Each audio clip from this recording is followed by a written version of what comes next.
Shalom, salam damai sukacita bagi Bapak Ibu Saudara-saudara dimanapun saudara sementara berada, apapun yang sementara saudara lakukan, mari utamakan Yesus dalam kehidupan Bapak Ibu Saudara-saudara, sehingga kelepasan, kelegaan, dan beban berat hidup yang saudara dan saya alami, saudara merasakan sukacita dari sorga dicurahkan dari Tuhan kepada saudaraku sekalian.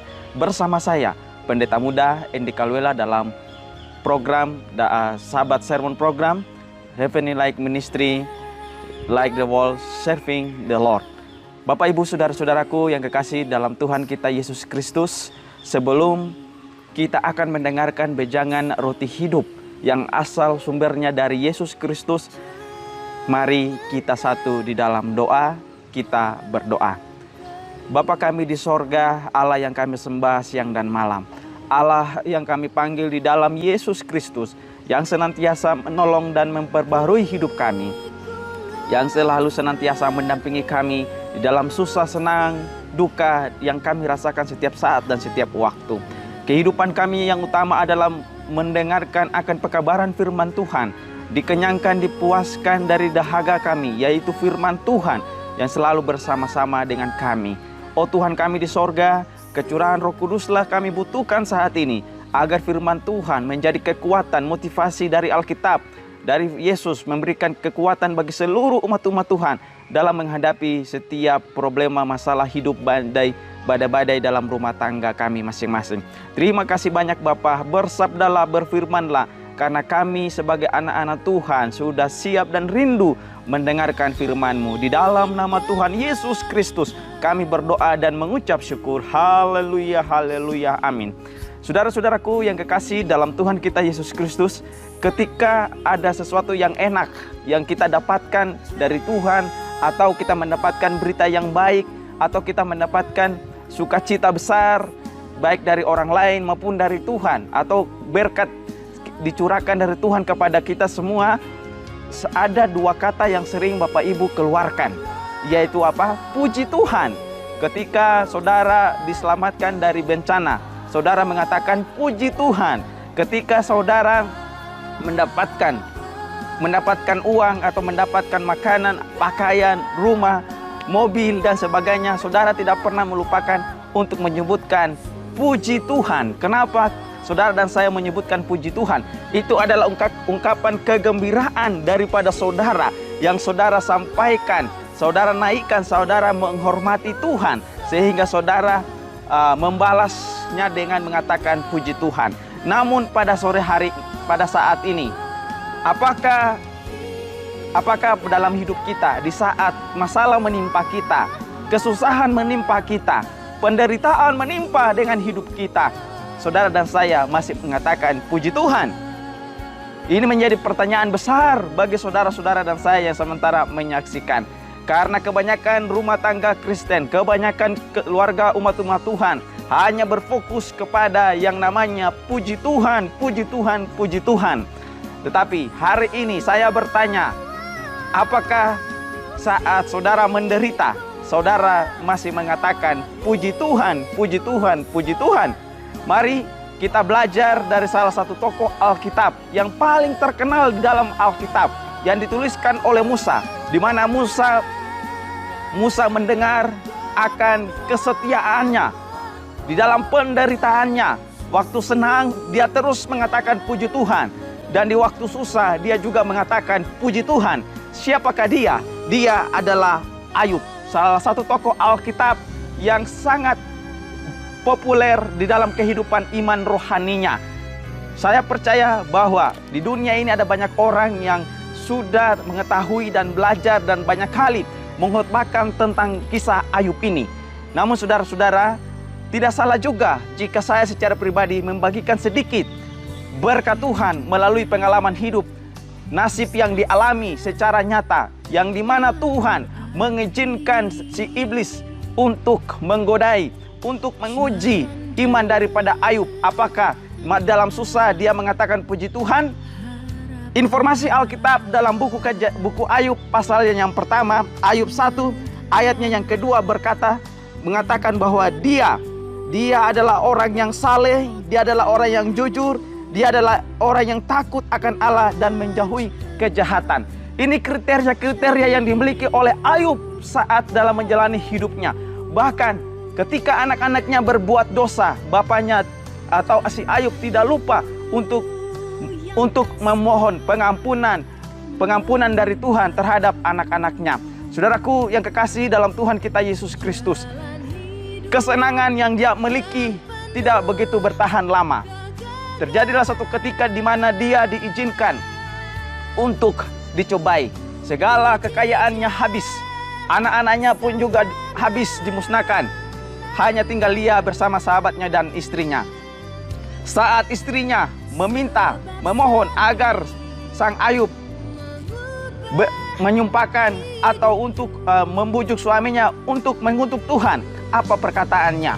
Apakah engkau hanya menerima yang baik-baik saja dari Tuhan, sedangkan hal-hal yang baik kita tidak menerima?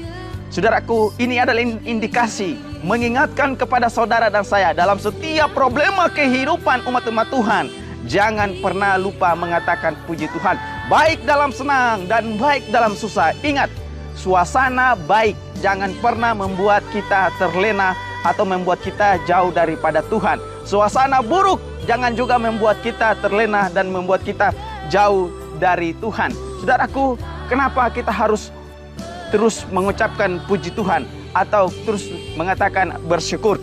Di dalam Alkitab firman Tuhan, di dalam firman Tuhan 1 Tawarik 16 ayatnya yang ke-8, 1 Tawarik 16 ayatnya yang ke-8, firman Tuhan berbunyi, bersyukurlah kepada Tuhan, panggillah namanya, perkenankanlah perbuatannya di atas bangsa-bangsa. 1 Tawarik 16 ayat yang ke-34, bersyukurlah kepada Tuhan sebab ia baik, bahwasanya untuk selama-lamanya.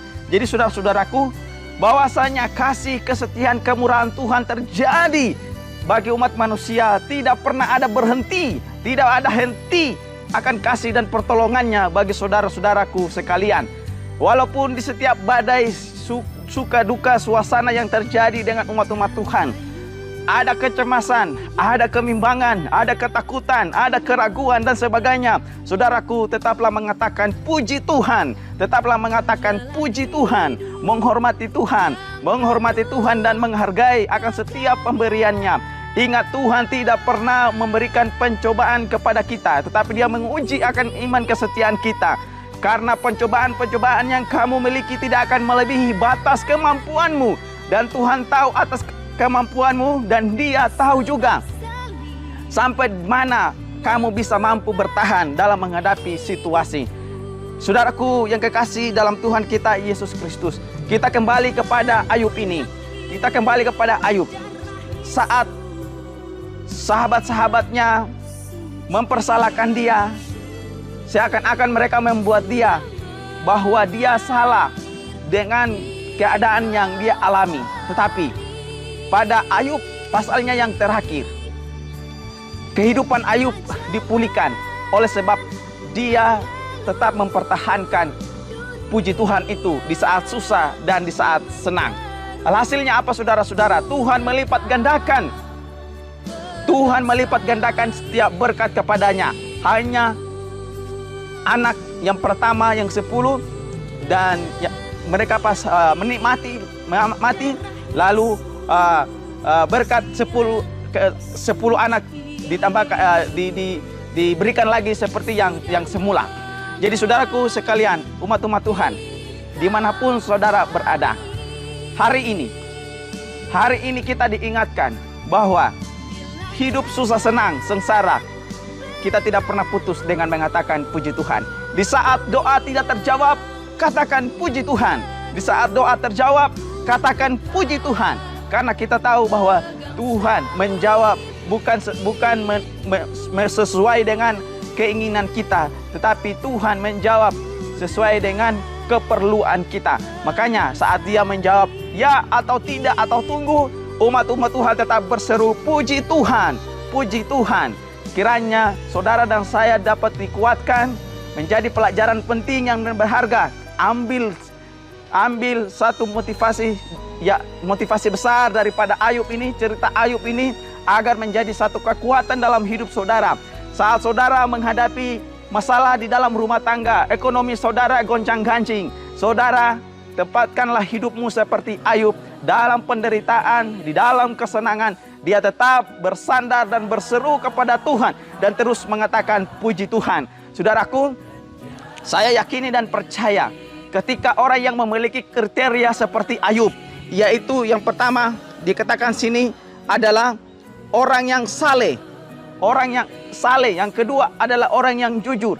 Saudara ketika memiliki kehidupan yang saleh, jujur, menjauhi akan kejahatan, maka saat musibah menimpa dengan kita tetap mengatakan puji Tuhan. Saudaraku yang kekasih dalam Tuhan kita Yesus Kristus, hari-hari hidup yang kita jalani ini tidak pernah ada yang merasa enak sampai selama-lamanya. Hari-hari yang kita jalani ini tidak pernah ada yang terus menyenangkan di dalam kehidupan kita. Fokuslah dan percayalah bahwa di hari-hari hidup kita ini banyak kesusahan yang menimpa dengan kita. Bisa saudara lihat pelajaran atau saudara belajar pelajaran sekolah sahabat pada sahabat yang lalu, kita bisa lihat bagaimana manusia jatuh dalam dosa, tetapi Tuhan tetap menyelamatkan manusia dari dosa mereka. Paulus di dalam pergumulan hidupnya banyak kali hal-hal yang sial yang dia dapatkan. Gonjang-ganjing di dalam pelayanannya, pernah dipatok sama ular, disandra, didera dan sebagainya. Tetapi apa saudaraku, dia tetap bersyukur, memuji nama Tuhan, terus mengatakan puji Tuhan, mengatakan puji Tuhan. Saudara, kita mengatakan puji Tuhan itu adalah salah satu ungkapan syukur terima kasih kita kepada Tuhan. Ingat, mengatakan puji Tuhan bukan hanya di waktu yang senang atau di saat waktu yang menyejukkan dan sebagainya, tapi mengatakan puji Tuhan di waktu yang susah. Mengatakan puji Tuhan di waktu yang saat saudara dan saya alami sedih, menangis, air mata keluar, tetaplah mengatakan puji Tuhan. Oleh karena rencananya adalah rencana damai sejahtera, bukan rencana kecelakaan bagi manusia. So, belajarlah daripada Ayub. Pelajaran Ayub memberikan kekuatan kepada saudaraku sekalian, sehingga kita menjadi kuat dalam menghadapi setiap masalah-masalah hidup yang kita alami. Percayalah bahwa Tuhan Yesus tidak pernah meninggalkan umatnya.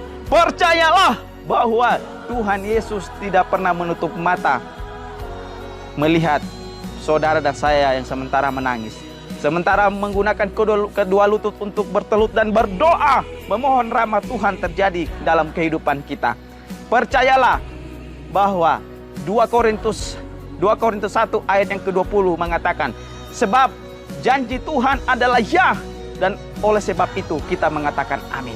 Apa janji-janjinya Tuhan bagi saudara dan saya? Dia menyelamatkan hidup saudara, dia menolong hidup saudara, dan dia melakukan karyanya yang besar bagi umat-umat Tuhan. Dan saudara dan saya hanya mengatakan puji Tuhan, praise the Lord, puji Tuhan. Dan saudara dan saya mengatakan apa? Amin. Dalam 2 Korintus 1 ayat yang ke-20. Tujuannya apa? Untuk memuliakan dia. Tidak ada hal yang lain yang kita lakukan. Tidak ada hal yang lain untuk kita pujikan, kita sombongkan dan sebagainya. Hanya Yesus Kristus sajalah yang kita agungkan setiap saat dan setiap waktu. Saudaraku, ketika engkau baca Alkitab, maka di dalam buku yang pertama dalam Alkitab, buku Kejadian, kata yang pertama yang muncul di situ adalah apa saudaraku? Pada mulanya. Dan kata yang terakhir di dalam Alkitab kita, buku Wahyu, yaitu amin.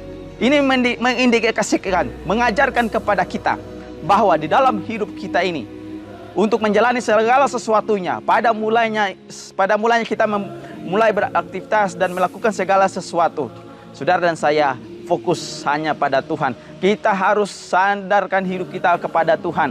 Kita harus memiliki satu jalur yang benar sesuai dengan arahan Tuhan. Dan ketika saudara mendapatkan hal-hal yang ajaib, heran, dan perkasa dalam Tuhan kita Yesus Kristus yang mengagumkan akan hidup kita, maka apa? Saudara dan saya menjadi orang yang paling berbahagia dan terus mengatakan puji Tuhan, mengatakan puji Tuhan, puji Tuhan. Ada banyak sekali tokoh-tokoh Alkitab yang ada di dalam Alkitab, di dalam kehidupan mereka yang mengalami gonjang-ganjing dalam kehidupan mereka, tetapi mereka tetap mengatakan puji Tuhan, tetap mengatakan puji Tuhan. 6 hari yang ada di depan kita ini saudara-saudaraku, ketika kita menjalani hidup kita, jangan pernah lupa puji Tuhan. Di pagi hari engkau bangun dari tempat tidurmu, katakanlah, hembuskanlah nafas yang panjang dan keluarkanlah nafas panjang itu dan katakan, puji Tuhan, nafas kehidupan Tuhan berikan kepadaku. Ketika engkau siap-siap untuk pergi ke kantor, pergi ke tempat-tempat pekerjaan saudara, sampai di sana jangan lupa katakan, puji Tuhan, Dia sudah menuntun menjaga saya sampai di tempat tujuan saya dengan damai dan selamat. Saudaraku yang kekasih di dalam Tuhan kita Yesus Kristus, satu ayat yang terakhir yang ingin saya mau bagikan bagi kita semua pada saat ini. Dalam 1 Timotius 1 ayatnya yang ke-12, apa yang dikatakan oleh hamba Tuhan ini, Timotius, dia katakan 1 Timotius 1 ayatnya yang ke-12, aku bersyukur kepada Dia yang menguatkan aku. Tidak ada orang lain yang dapat menguatkan kita. Sekalipun pendeta saudara, dia tidak akan sanggup menguatkanmu. Tapi yang menguatkan saudara dan saya adalah siapa? Adalah Yesus Kristus, Tuhan kita, karena Ia menganggap aku setia dan percaya pelayannya kepadaku. Ingat, setia dalam hidupmu, maka Tuhan akan melindungi dan menyertai hidupmu sekalian. Mari kita satu di dalam doa. Bapa kami di sorga, Tuhan yang kami sembah siang dan malam, hari ini kami boleh mendengarkan berita baik daripada Tuhan. Dalam kehidupan kami susah dan senang, kami tetap terus mengatakan puji Tuhan di dalam kehidupan kami. Terima kasih banyak Bapak. Di sana ada banyak orang yang sementara sakit. Di sana ada banyak orang sementara dalam hidup dalam kecemasan. Di sana ada orang yang hidup dalam ketakutan dan sebagainya. Oh Tuhan Yesus, mari datang kuatkan mereka. Oh Tuhan Yesus, datanglah bawa Engkau kirimkan Roh Kudus-Mu itu untuk menghibur mereka semua, sehingga mereka kuat di dalam Tuhan dan terus bersandar kepada Engkau sambil menantikan keajaiban-keajaiban mujizat terjadi dalam hidup mereka. Terima kasih banyak Bapa. Biarlah firman ini akan menolong dan memberkati kami semua, karena kami sudah berdoa di dalam nama Tuhan Yesus Kristus, yang mana kami menantikan jawaban yang indah daripada Engkau. Terima kasih dalam nama Yesus kami berdoa. Amin.